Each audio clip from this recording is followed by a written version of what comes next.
Hey guys, we are here with Shutter and we are talking about off-camera flash for the natural light wedding photographer. My name is Christine Yodsukar and welcome to my studio. If you are a natural light wedding photographer, I am sure that you have been in some instances that you feel like the light you have available to you just isn't helping you get the photograph that you actually really want to create. This is where off-camera flash comes into play. Now, we can definitely use it in a way that it does not look dramatic and it doesn't look moody and dark. We can use it in a way that we still have beautiful bright colors, beautiful high key lighting. And so we can create photographs that will match your natural light portfolio. How do we do this?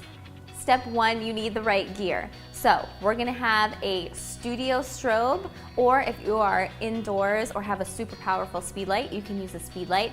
But for our purposes today, I'm gonna be talking about using a strobe light.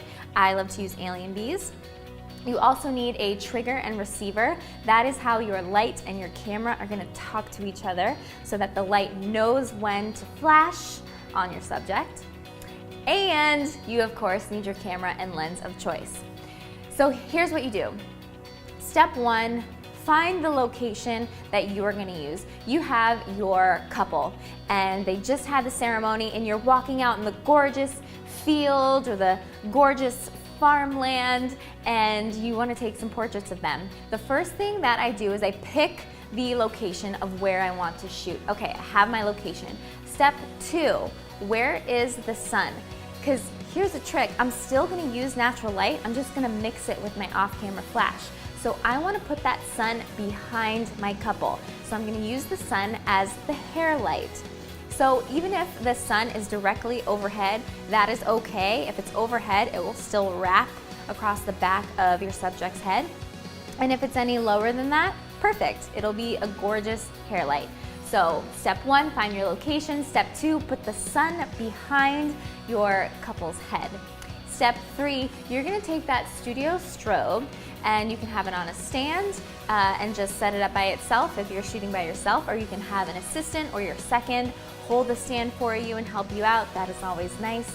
You're gonna put that light, what we call the key light or your main light, you're gonna put that light somewhere in front of your couple. I love to utilize that 45-degree angle. So if you right now are me, you're the photographer, and I am your subject, we're obviously not gonna put the light right in front here. We're gonna bring it around about 45 degrees. Another angle that you can use for something a little more dramatic, if you wanna play around afterwards, is to bring the light around to 180 degrees. And you can even have your clients turn their face toward the light, play around with it. So the step three is to put that light 45 degrees in front of your client. The point here is that we can get our background perfectly exposed while also having the faces of our clients perfectly exposed. How do we do this? Before we take that first shot, we expose for the sky or the scenery behind our couple. So we're getting that exposure, not what we normally would do as a natural light photographer, exposing for their face. So we're gonna be exposing for the sky behind them, and that will make their faces too dark. The exposure will be too low for their faces, and that's where that key light comes in, and it will put that light back on their face. You're able to get more detail both in their faces and in the scenery behind. And the only difference here between having a photograph that is really dramatic and moody and having a photograph that looks like this one, that has that natural light look, is the exposure of the subject to the background. Is it close together, so we have that natural light look, or is it really dramatic where the background is really dark and moody and then we have the light exposing the face correctly?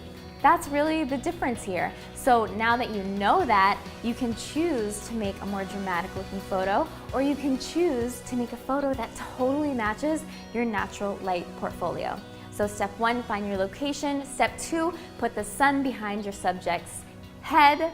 Step three, put that strobe, your key light, in front of your subjects, and make sure that you expose for the background, not for their faces. Good luck. I can't wait to see the photos that you guys create. Go out and kick some butt.